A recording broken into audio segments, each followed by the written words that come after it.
Okay, 3 practices. Can you all hear me? Yeah? A little louder, okay. 3 practices. Imagine you're all leaders, and imagine you want to be transpartisan leaders. To me, one of the questions is, what are the obstacles? What are the obstacles to being a transpartisan leader, to becoming a transpartisan leader, to carrying on transpartisan work? And I can immediately think of some things. I can think of, when you do this work, what do you come up against? A lot of fear. People have a lot of fear of losing their identity. There's a lot of distrust. You deal with a lot of anger in politics. So you have a lot of what might be called negative emotions that you have to deal with when you're doing this transpartisan work. There's rigid positions where people are locked into their positions. This is the progressive position, this is the conservative position. You deal with that a lot. And behind those positions, there are a lot of unmet needs, dissatisfied needs. There's a lot of dissatisfaction. So the question is, what are some practices that can break through those obstacles, that can deal with those obstacles?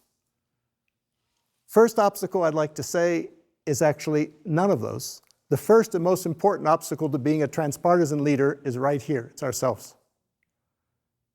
The biggest barrier to our being successful as a leader, and particularly as a transpartisan leader, is our tendency, which is very human, very natural, to react. In other words, to act without thinking, to act immediately out of fear, to act immediately out of anger. As Ambrose Bierce once said, when angry, you will make the best speech you will ever regret. And that happens a lot in politics, is we act, even though politics is supposed to be goal-oriented behavior, we're trying to achieve certain things, in the end, we get in our own way through our reactions. And you see that all the time in politics. It's reaction, reaction. Why did you do that? Because they did that. That's the explanation. Not because I'm trying to get to a certain goal. So we get in our own way. So the very first practice I'd like to suggest is a practice of imagining that you are dealing with the other side, you're on a stage. You're interacting with the other side on a stage. It's a drama. Politics is a drama. Imagine that your mind goes to a mental, emotional balcony overlooking that stage where you can get some perspective, you can get some clarity, you can see what's going on, you can remember what's important to you. So going to the balcony to me is the foundation of being a successful leader. Now, how do you go to the balcony? In today's world, internet, texting, email, everything's going off simultaneously, cell phones. The most important thing is to be able to slow down for a moment. I have a friend who's an emergency room surgeon. Everything is going crazy in the surgery room. His motto is always, slow down, we're in a hurry. The nature of transpartisan work is everyone's in a hurry. We've got to get this agenda done. We've got to get this done. The motto has to be, if you want to go fast, you have to go slow. Because human minds don't change overnight. Human hearts don't change overnight. So going to the balcony, learning to suspend our natural reaction. And just go back in American history for a moment to the Constitution. The Constitution was being negotiated in a very hot, steamy summer in Philadelphia 2 centuries ago without air conditioning. So you can imagine the tempers rising, small states, large states, all this anger and fear. And Thomas Jefferson used to like to remind people, he said, when angry, count to 10. If very angry, 100. Simply because even then, they knew that physiologically, if you just pause for a moment, if you just take 1 deep breath or 2 deep breaths, or just pause for a moment, before you react to what the other side is saying, maybe that gives you a moment to go to the balcony, think about, okay, what's really going to advance us here? What's going to advance the interests of the small states? Protect the interests of the population as a whole. Whatever the situation was. So going to the balcony to me is that fundamental first step, first practice I would suggest. Second practice is, let's imagine you've gone to the balcony. You're on the balcony, but the other side isn't. They're angry, they're fearful, they're distrusting. How do you begin to deal with that? Here, to me, the most important practice, which is something we hear often, but we often don't practice so often, is the art of listening. it's interesting to me that listening is maybe the most fundamental skill or competence that we need to be a good leader in life, and yet we never teach it. I mean, do you ever take a course on listening? I mean, you've been taught, you went through all these years of education, but did you ever get a class on listening? It's just kind of assumed. But listening well is not easy. The way people listen in politics is first they don't listen. And as you notice, whether it's C-SPAN or whatever, if you actually looked at, people are talking, but there's no one in the seats. There's no one listening. And if anyone's in the seat, they're texting or they're doing something else. There's very little listening going on. Then if there is listening, as maybe in a debate or something, what they're listening is the kind of listening is listening in order to immediately refute or contradict what the other side is saying. That's a kind of listening, but it's not the kind of listening I'm talking about.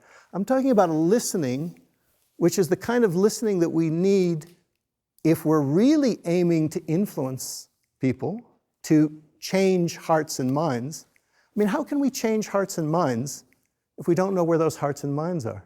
So true listening is about the act of empathy. Empathy is different than sympathy.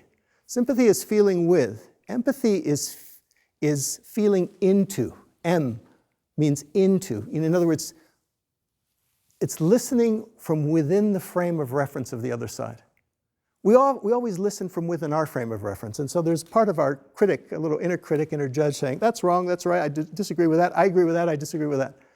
What I'm talking about is a kind of listening where you actually put yourself in the shoes of the other. Imagine you're in their shoes for a moment. Imagine you're feeling what they're feeling and trying to listen from within their frame of reference. That is good for two reasons. One, if you're trying to influence them, let's imagine, they're an enemy. The first rule in warfare is know your enemy. How are you going to know that? So even there you want to do that. But there's a much more important reason, which goes back to the word respect. The simplest way that we can show respect doesn't mean to agree with the other side, but to show respect to them is to listen to them, to give them a chance to listen. That's why, for example, in the University of Paris back in the Middle Ages, when they were having these big theological debates, they adopted a very simple practice that I think works well too in transpartisan dialogue, which is when someone made a point, their opponent or the other side could not make their point until they could repeat or paraphrase the first person's point to the satisfaction of that first person. So someone would make a point, then party B would have to really capture that point to the satisfaction of party A, and only then could the conversation proceed. It slows down the conversation, but it actually makes it much more efficient and effective because you're not having this kind of no listening, an exercise in mutual non-listening. So listening turns out to be key. And the third practice, I would say, is once you've listened, is the art of what I call, what might be called is reframing. Because you're up against the obstacle of rigid positions. And that's what you see in politics all the time, is people are digging into their positions. It's almost like they're in a giant kind of World War I kind of fight where everyone's digging in, trenches, fortifications, I'm not moving, I'm not budging, a lot of stonewalling going on. How do you deal with rigid positions? Our natural tendency when the other side takes a rigid position is we reject it. But when you reject their position, what do they usually do? They dig in further, right? So you're just playing their game. You're just playing the game of positions. The question is, how do you change the game? In other words, it's almost like there's a spotlight in any interaction there. The spotlight can either be on positions, and where you'd like the spotlight to be, to change that, move that spotlight is over here on what are people's needs and interests and concerns? What are they worried about? Why are they taking that position? And what are some creative possibilities that might address their needs as well as address yours? So how do you move that spotlight? In other words, the greatest power that we have is the power to change the game, to move that spotlight. How do you change the game? You change the frame. You reframe. And one of the most powerful ways of reframing is to ask good questions. Usually in politics, the questions are very much either-or kind of questions, closed questions. Are you in favor of this or not? The kind of polling kind of questions, or you get a choice. It's just binary. But the best kinds of questions, as you know, as students and educators and so on, the best kind of questions tend to be open-ended questions. Like, how would you solve this problem of education? How would you deal with energy efficiency? It's not, are you in favor of this or not? But those questions lead to a conversation. So if someone takes a rigid position, for example, one question to ask is, help me understand what's behind that. We had a transpartisan dialogue some years ago where we had Al Gore on one side and head of the Sierra Club, and then we had a lot of people who don't believe in what Al Gore is saying about climate change and so on the other side. And what was interesting to me was both sides thought, they just heard the other side's position, but they didn't understand what was really behind it. And the thing that impressed me in listening to those conversations, when we dug under those positions, for example, the people who were skeptical and outright critical of what Al Gore was saying about climate change and so on, one of their deep concerns was that they saw climate change, they saw all the environmental concern about environment as simply a smokescreen for bringing back big government, which would deprive them of fundamental liberties. They didn't understand, that's how they saw it. And so, but once you can listen and you move that spotlight from positions, which is, I think we ought to do this, we ought to have a carbon tax, I'm against that, to what's the real underlying concern, then you can start to deal with those underlying fears about big government. Are there ways, for example, of dealing with energy and climate that don't necessarily arouse fears that there's going to be some kind of big government takeover? Can we do that? But only when you can reframe, move the spotlight from positions to interests. And so that led into a conversation about, for example, energy efficiency, which is energy efficiency of something that, we can all agree upon. And so the question was, how could we move together and work together on energy efficiency? So that's the whole idea, is you keep on moving that spotlight from positions to interests. How? By reframing, by asking good questions. So those are the three tools I would suggest as possible ways of overcoming these obstacles. You overcome the obstacle of your own natural reaction by going to the balcony. You overcome the obstacle of fear and distrust by listening to the other side, truly listening from within their frame of reference.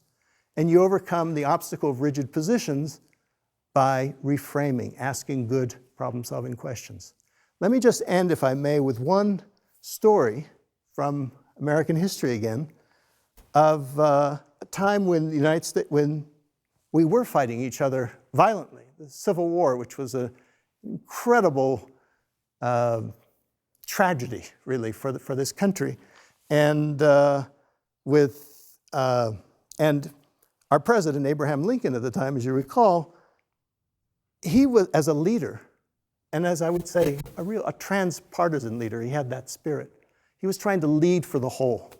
And he was feeling in his heart grief and also concern for how we're going to bind the wounds of the nation after such a terrible bloodletting between brothers, within families. And so at one point, he made a speech in the White House in which he was talking sympathetically about the plight of the South. And there was a Yankee patriot in the audience who could not tolerate this kind of talk. And so she said to him, "Mr. President, how dare you talk kindly of our enemies when you ought to be thinking of destroying them?" And Lincoln thought about it for a moment, went to the balcony, listened, tried to reframe, and he said, "Madam, do I not destroy my enemy when I turn them into my friend?"